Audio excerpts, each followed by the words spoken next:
Hey guys, welcome back to my channel. Today's video is going to be my February wrap up. Thank you guys for your support on my last video. That is not my usual content. I don't intend to turn this channel into a political channel, but I do think sometimes it is important in the moment to say what needs to be said and to demonstrate where you stand on things, especially when the world is as crazy as it has been. But this video is going to be about all the books that I read in February. I did read 7 books in February, although I did DNF 2 of those. And so I want to talk a little bit about the books that I read, what I liked, what I didn't like, hopefully give you guys some book suggestions, and also ask you guys for some suggestions for March. So the first book I told you guys about already, I did a whole video on. It's called The Hole We're In. It's about a dysfunctional American family drowning in credit card debt, drowning in student loan debt, and all of the different myriad of ways that they find themselves deep in a hole that they really cannot get out of. Did a whole video on that one. It was a 5-star read for me. It started my February off great. Highly recommend you go back and watch that video if you haven't. And I'm not going to say too much about that one. The second book that I read this month was called Let Us Descend, and it was by Jesmyn Ward. I gave it 4 stars. Jesmyn Ward is a very poetic author. She writes very beautifully. If you're not into kind of literary fiction, kind of like the fiction you read in high school where you're really thinking about what allegory and symbolism and metaphors mean, I would say this book may not be for you, but it is a book that I found that I could not put down. It was an incredible book following a girl named Annis who was born into slavery. Annis is basically sold from one plantation to another and forced to go march on foot from North Carolina to Louisiana. And this is definitely a harrowing tale. And it really highlights the struggles and the turmoil and the pain and suffering that American slavery put upon Black people in this country. The story showed an aspect of history that I really had not learned about. And I felt like I learned through this historical narrative. When I was in college, I studied a lot of history. History was my minor. And so political science was my major, and public policy and public administration. And so my minor was history. So I took a lot of history courses, and I learned a lot in college that I had never learned in high school or middle school or any of my education about American slavery. But one thing I didn't really learn in depth about was these marches that really did take place, where they would have to go through swamps, through forest, across all kinds of terrain, mountainous terrain, rivers, raging rivers. Many died in the rivers, marching from state to state. They were not put on wagons after they were sold in slavery. They were actually forced to march. And so I learned a lot through this book, through Annis's story. If there was one reason why I gave this 4 stars instead of 5, was because there was a lot of magical realism in the book, and I feel like it really took away from it. We know that Louisiana is kind of known for its spirits and like its paranormal activity. Legend has it that Louisiana has always kind of had this very spiritual aspect to it. And so all through Annis's journey, she's being followed by these spirits that are talking to her and kind of have their own motive and their own thinking and their own desires and selfishness throughout the story. And I felt like if it had just been Annis's story, I would have enjoyed it way more. I'm just not... That aspect is not really something that I enjoyed. I love the historical fiction aspect. And I love the fact that even though it is dealing with really heavy themes and it really beats you down in some points, it's not a book that glorifies the harm that was done. It's not a book that you feel like your stomach is reeling and you're about to throw up. It's not like... I remember like as a kid watching... what was the movie? Roots. And I was just like, this is too much. Like, this is horrific. And there are some horrific aspects to it, but there's also reprieve throughout.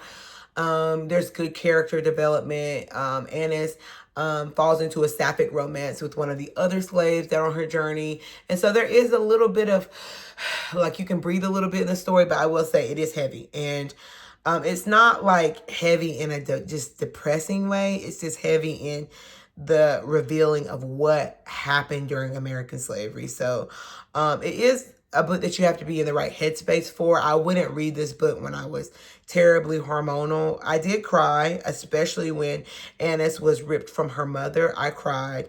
But throughout the story, it wasn't a story where you're sitting there just blubbering the whole time. It definitely is a story that I feel like needed to be told, and I'm glad that I read, and I have no regrets. It was an excellent story, and it would have been 5 stars had it not had that heavy magical realism aspect. The next story that I want to talk about is called Evie Drake Starts Over, and this book was finally a book that did not wreck me. It's set in a small town in Maine and follows Evie, a woman who is just about to leave her husband because he is emotionally and verbally abusive. And she's getting in her car. She's packed her bags. She's getting ready to leave.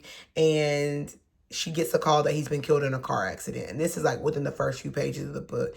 And it's just her story of starting over, of finding her voice again, deciding what she likes. You know, she talks about in the story about how she has all these wedding dishes that her mother-in-law has given her, that her husband would never let her get rid of, that she absolutely hated. And it's really a story of, it's never too late to start over. It's never too late to find your voice, find what you like, find love. I won't tell you too much about that, but it is a second chance at friendship and romance and honestly self-discovery. I talked a little bit about it in my second to last video, but if you need a book that's lighthearted and just fun to read, I highly recommend it. The fourth book that I read was called Strange Flowers by Donald Ryan. It's an Irish story. I talked a little bit about this one as well, but it's set in the 1970s in rural Ireland, and Moll, the daughter of basically like 2 Irish sharecroppers who are very poor, and own nothing. She pretty much disappears and goes to the city and leaves her parents for 5 years. They have no idea what has happened to her. And it starts off with a bang. There's so much tension. You're like, what has happened to this girl? It's devastating to see these parents reeling from their missing child and wanting her to come home. And then you find out that she's been in London the whole time, and she comes back with a black man and their big mixed child. And this is the 70s, like right after civil rights in the United States, and when people are still very much clinging to their tradition and their religion and not really up for major changes. But the way that this family welcomes in the husband and shows him love and kindness, despite the fact that it's a very unconventional arrangement, and all the things that happen along the way. It is a sad and devastating story by the end. It really kind of is sad. But it's also a story that is super interesting. It does fizzle for me in the last 2/3, and I regret that the ending wasn't a little bit more. Like by the end, I was like, wow, that was kind of, it felt a little bit pointless, honestly. So I don't know if I can really recommend this. I did give it 3 stars.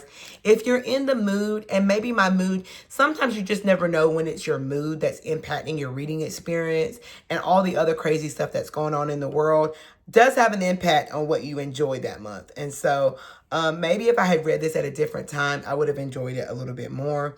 Same thing with the next story called How to Love Your Daughter. This is a story, it opens up and this woman is outside the window of her grandkids looking in at her daughter and her grandkids whom she has never met. And so the story is like, wow, you start off the book like, oh my gosh, what happened? Like, how is it that you have these grandkids you've never met, you have no relationship with your daughter, and it flashes back to the wonderful relationship she had with her daughter when her daughter was like 7 and 8, and how cool she seemed to be to her mom, and how much they loved each other, and how they cuddled, and you kind of get the sense that they had a wonderful relationship to start, and the whole story is the unraveling of that relationship and how holding on too tight can break things. I'll leave it at that. But I did DNF this book, honestly, because, and maybe I'll go back and finish it. I just felt like it was a book that I was not in the mood to read. It was like, it felt like it just was not going anywhere. And I didn't want to stick around to find out what was going to happen because it felt like there was nothing that was happening. And when I got on Goodreads and read some reviews also, it was just like, yeah, this is a nothing burger, basically. So finally, I want to talk about my favorite book of the month. I'm just trying to make sure I didn't miss anything. Yeah. Well, I did read this book this month, The Love Story of Missy Carmichael, and I am not done with this book yet. I'm not going to quit this book because I felt like I was in a bit of a reading slump when I was reading this, and I've already read 142 pages of it. Stay tuned for the ending of this book, but it has been a fantastic book that I have been reading little bits and pieces of all month. It's a found family story about a woman who is elderly and who her children have moved away and she has no one in her life. And she basically, her life intersects with this other single mom and her son and their dog. And she ends up having to foster the dog, and she finds love and family and friendship and connection. And I don't know how this book ends because I still haven't finished it, but I do intend to finish it. The reason why I haven't finished that book is because I spent almost the entire month reading Demon Copperhead by Barbara Kingsolver. I just want to read the blurb of this book. It says, Demon Copperhead is the story of a boy born to a teenage single mother in a single-wide trailer with no assets beyond his dead father's good looks and copper-colored hair, a caustic wit, and a fierce talent for survival. In a plot that never pauses for breath, relayed in his own unsparing voice, Demon braves the modern perils of foster care, child labor, derelict schools, athletic success, addiction, disastrous loves, and crushing losses. Through all of it, he reckons with his own invisibility in a popular culture where even the superheroes have abandoned rural people in favor of cities. This was hands down one of the best books that I have ever read in my life. The book is 545 pages, 48 pages, and it is not a short book, but it is told. So basically her inspiration for this book was David Copperfield, written by Charles Dickens, I think it was. And it basically a classic novel told from the perspective of the child himself. And so this book is told in Demon's voice. What I love about this story is that it feels like home to me. So the book is set in rural Tennessee, Appalachia. I think depending on where you live, you say that word differently. We say Appalachia, but I know a lot of parts of the world call it Appalachia. But it's basically, Tennessee, Kentucky area, Virginia. And basically it tells the story of home for me. I grew up in rural North Carolina in a very small town with one high school, and it basically took me back. It held up a mirror to my own experiences and reminded me of what life was like. I watched the opioid crisis take hold of my town. And when I was a kid, I remember seeing teenagers coming into church, rolling off pills, falling asleep, falling around. It really devastated my hometown tremendously. And it also told the story of a boy growing up in a single wide trailer. He grew up with a single mom and ended up having an abusive stepfather come into his life. And when his mother dies, he ends up being tossed around in the foster care. And you just watch him as he grows up. It's a coming of age story of him growing up, born into a life where you really have nothing. You have no assets. And, I grew up in a really small town where I grew up in a trailer myself, and if it had not been for my grandmother, I would have ended up in foster care because of domestic violence from my mother. My mother ended up in a domestic violence relationship that almost ended her life, and she basically ended up permanently disabled, and as a result was not able to care for me or my 4 siblings. And so seeing how this plays out generation by generation all throughout the rural South, how uneducated people who have no resources, who have a very large lack of education, who have no access to even basic things. Like, we had one playground in my town that was actually usable. Like moving to Greensboro, it felt like the big city, and also how small your world is whenever you grow up in rural America, how even though you feel like the world is yours because you can run barefoot outside in the woods and just live this life that's really carefree, you also really have nothing to speak of in terms of camps and access to educational programs and, you know, distractions, like really robust athletic programs with variety. You know, we had Parks and Recreation, but that was, and we had this one other private athletics like thing in our town.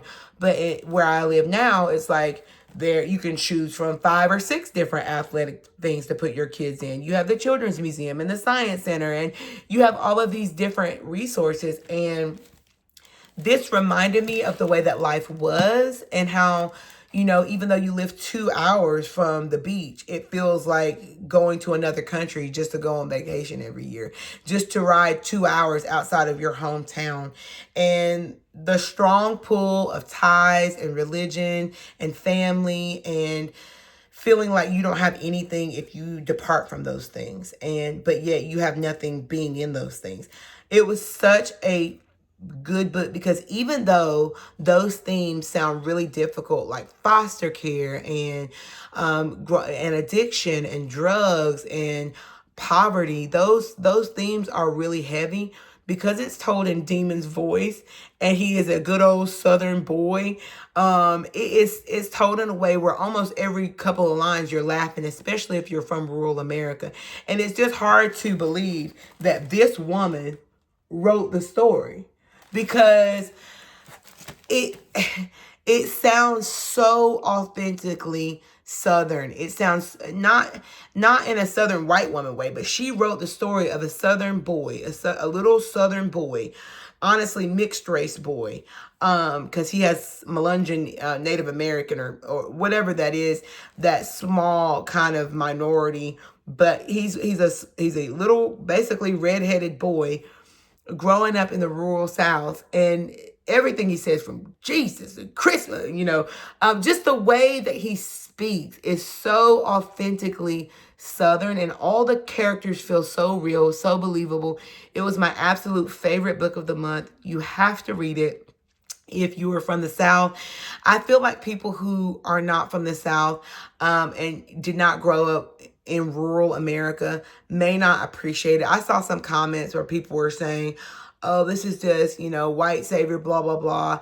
It's not. It really is not. To me, this is the story of any Southerner, whether you're black, white, like, I don't care what the color of your skin is, you will relate to Demon and you will relate to the story that is told, and it will feel very real. It will feel like your story. And she even says that in the acknowledgments at the back of the book. I just want to read to you what she says because it was so powerful. She says, for the kids who wake up hungry in those dark places every day, who's lost their family to poverty and pain pills, whose caseworker keeps losing their files, who feels invisible or wish they were, this book is for you. And I do feel like this book is for any child who grew up in poverty. It's a wonderful story. It has so many funny, witty quips, and it's fantastic. I highly recommend this book. So thank you guys so much for sticking with me for 18 minutes with this video. I really appreciate it. And I hope you'll pick up Demon Copperhead, especially if you're from the South. And I hope you will read some of these other books that I talked about. If you have any recommendations, leave them for me. I'm currently reading a book called Tempting Fate, about a woman who is about to, I think, live a double life and embark on an affair. So that sounds good. But yeah, if you enjoyed this video, please like it, comment, talk to me. I'm here. I would love to hear what you're reading, and I'll see you in my next video. Bye.